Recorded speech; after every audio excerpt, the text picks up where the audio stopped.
place de la communication et plus de com présente Portrait de com. Portrait de com. Bienvenue dans Portrait de com, le podcast qui nous éclaire sur les métiers de la communication, du marketing et du digital ici en région Hauts-de-France. J'ai le plaisir d'accueillir, ou plutôt c'est lui qui a le plaisir de m'accueillir. Allez, soyons fous. Benoît Berthenot, on est chez toi Benoît, on est à la Cité des Échanges, que tu connais bien. C'est quoi ton métier d'abord Benoît? Merci Fabrice. Donc c'est vrai que je connais bien cette maison entreprise et cité où j'ai été directeur de la communication et j'ai eu le plaisir d'avoir une position de relever un challenge pour une des business units, la business événementielle, la Cité des Échanges. Je suis directeur commercial, j'anime une équipe de 20 personnes avec le directeur d'exploitation et on fait un peu moins de 5 millions d'euros par an sur les métiers de l'événementiel. C'est quoi tes métiers à toi? Ton métier à toi, Benoît? Alors, mon métier à moi, effectivement, c'est comment créer l'émotion. En fait, c'est ce que attendent mes clients. Donc, en fait, c'est dans mon expérience client, dans toute l'équipe au quotidien. Donc, c'est beaucoup de management. Il faut clairement que les gens aient la banane pour que ça se ressente chez les clients. Et pareil, après, donc, quand on réussit ça apporte plaisir à tout le monde. Comment tu t'y prends? Alors, comment je m'y prends? En fait, il faut être curieux. Il faut être super curieux. Il faut être bienveillant et savoir que tu vas pouvoir réussir avec l'équipe complète. Donc, beaucoup d'énergie positive. Voilà, c'est ça. Il faut de l'énergie positive pour alimenter tout le monde. Et une fois que tu as fait ça, du coup, tout le monde se met en place. Chacun a ses compétences et des talents. Et puis après, beaucoup d'organisation. Et là, du coup, j'ai quelqu'un qui me donnait un proverbe qui était If you feel to prepare, you are prepared to feel. Donc, faut pas hésiter à s'investir sur l'organisation. Tu le traduis quand même, vas-y, on n'est pas tous Oui, en fait, si tu es prêt à bien préparer, tu vas être en capacité de vivre l'émotion. Alors, créer de l'émotion, ça peut être du rire, on en entend ici, puisqu'il y a des gens qui sont très émus de ce que vous proposez ici dans cet écosystème qu'est la Cité des Échanges. On parle de toi. Portrait de com, c'est bien évidemment le portrait de ceux qui font nos métiers. Tu as des conseils pour ceux qui voudraient se lancer dans un métier, parce que tu parles de commercialisation, tu parles de marketing. Comment, toi, concrètement, tu t'y es pris ici pour cette réussite? Les ingrédients, ce serait quoi, toi, si tu partageais ça avec des étudiants qui voudraient s'y mettre? En fait, chacun, je pense qu'on a une qualité. Moi, j'ai un fonds de commerce qui est en fait le développement. Voilà. Et puis après, il y a la brique métier que j'ai appris dans les métiers de la communication et aujourd'hui que j'ai développé. Et vraiment, je dirais qu'il faut vraiment être curieux et expérimenter les événements pour pouvoir également les transcrire. Ça, c'est hyper important. Et comment tu t'inspires? C'est quoi tes inspirations? Mes inspirations, en fait, c'est d'aller à de nombreux événements, de m'investir, aller à de nombreuses soirées, d'événements, etc. Trouver des nouveaux modèles, que ce soit en région, à Paris, à l'étranger. Tout ça, c'est source d'inspiration. Et après, l'inspiration, elle est aussi culinaire, elle est aussi son image, donc ça dépend un peu du thème. On revient à la curiosité, ce que tu disais tout à l'heure, en fait. Oui, tout à fait. Et surtout, j'ai oublié, voilà, ça me revient, il faut surtout aimer les gens. Parce que, en fait, pour manager des gens, si t'aimes pas les gens, ça ne va pas marcher. Et puis, pour avoir des relations durables et atteindre l'objectif ultime des organisateurs, c'est que ces participants vivent une émotion. Tout ça, ça se vit, ça se partage, c'est la nature humaine en fait. Et alors, comment tu as travaillé ça? Donc, en voyageant beaucoup, en allant à des expositions, comment tu humes l'air du temps? Dans tout ce que je vais faire, je suis quelqu'un de curieux. Pour te donner un exemple, avant que ça devienne la grande mode des planches italiennes, je suis allé à Rome dans une petite taverne et j'ai vu ces planches italiennes, j'ai pris des photos. Elles étaient affichées 2 semaines après en cuisine.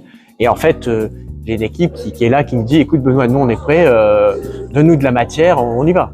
C'est ça, donc tu alimentes, tu es comme un enquêteur ou un aventurier des idées que tu importes les bonnes pratiques et tu amènes ça dans ton métier de tous les jours, c'est ça?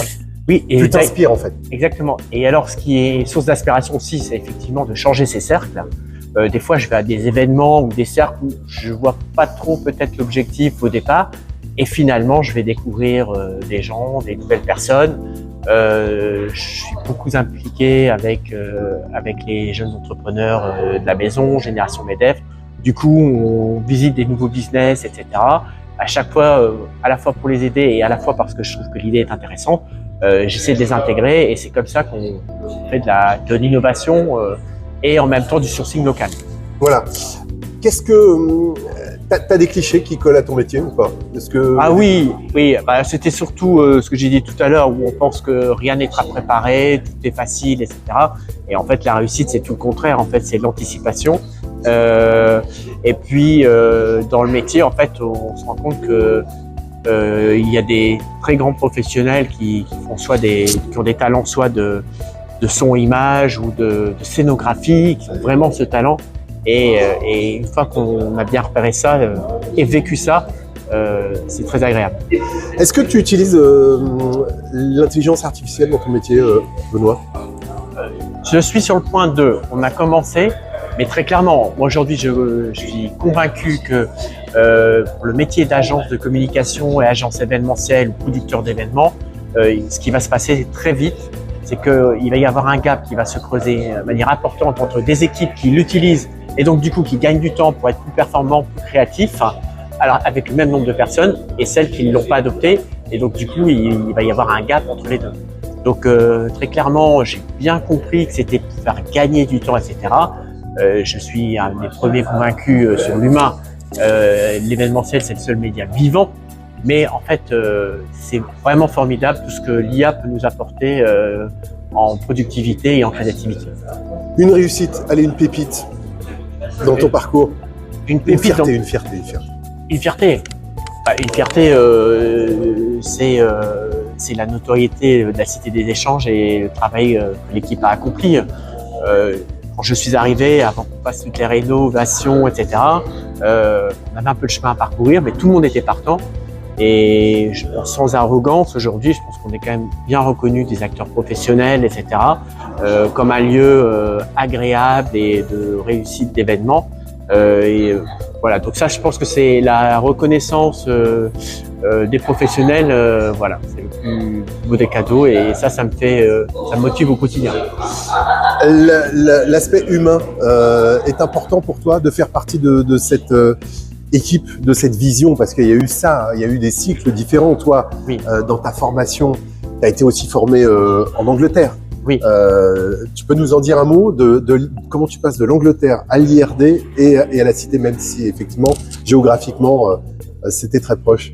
L'Angleterre, c'est le syndrome de quelqu'un qui est allé à l'étranger, c'est l'ouverture d'esprit, c'est penser différemment, donc ça c'est super.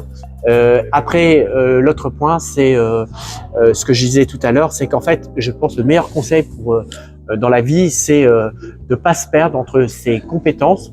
C'est-à-dire que moi, j'ai travaillé en Angleterre, je travaillais à Eurotunnel, après à l'IRD, j'avais une formation de base sur la finance. T'as fait aussi des études en Angleterre. Voilà. Et donc, j'avais pas, quand je suis arrivé à l'IRD, pas objectif de devenir aussi fort que des directeurs de participation qui avaient fait des études bien plus poussées que moi en finance. Par contre, il fallait que j'apprenne la brique métier. Une fois que j'ai appris la brique métier, et ben derrière, je vais mettre mon talent de réseau, de négociateur, de communicant grand compte. Et voilà. Et donc, en fait, finalement, mon compte commerce ne bouge pas. C'est juste, en fait, les métiers qui peuvent changer. Et je pense que c'est ça la clé. Et puis après, on peut trouver du plaisir plus que dans d'autres métiers en fonction de ses affinités. Pourquoi tu es à la place de la com, Benoît? Justement parce que je trouve que l'asso est vraiment dynamique. Il y a une multitude de rencontres, de jeunes communicants, de gens expérimentés, des visites d'entreprise, des sujets particuliers, même par exemple sur l'IA. Et c'est toutes ces choses-là qui vont donner une visibilité sur le futur proche. Et c'est énergisant de solutions. C'est pour ça que je pense que c'est très important d'avoir des clubs métiers. J'ai d'ailleurs également mis en place, et qui continuer à vivre un club de directeurs commerciaux de France qui s'appelle le Clover Club. Parce que, comme à Place de la Com, je trouve que c'est très intéressant d'échanger entre professionnels pour justement innover et puis échanger sur ces problématiques. Merci. Tu veux ajouter un mot, Benoît? Non, merci Fabrice. C'était une très belle rencontre, un bel échange. En plus, on a eu l'occasion ensemble de rencontrer des personnes que je ne connaissais pas grâce à toi et avec le hasard. Donc, merci beaucoup. Merci. Tu sais bien qu'il n'y a pas de hasard, il n'y a que des rendez-vous. Merci beaucoup, Benoît Berthelot, le directeur adjoint de la Cité des Échanges, avec l'aspect commercial, on l'a compris, et l'aspect marketing. Merci à vous de nous avoir suivis pour ce nouveau Portrait de Com, le podcast qui nous éclaire sur les métiers de la communication, du marketing et du digital ici en région Hauts-de-France. Portrait de com. Avec Place de la Communication et Plus de Com.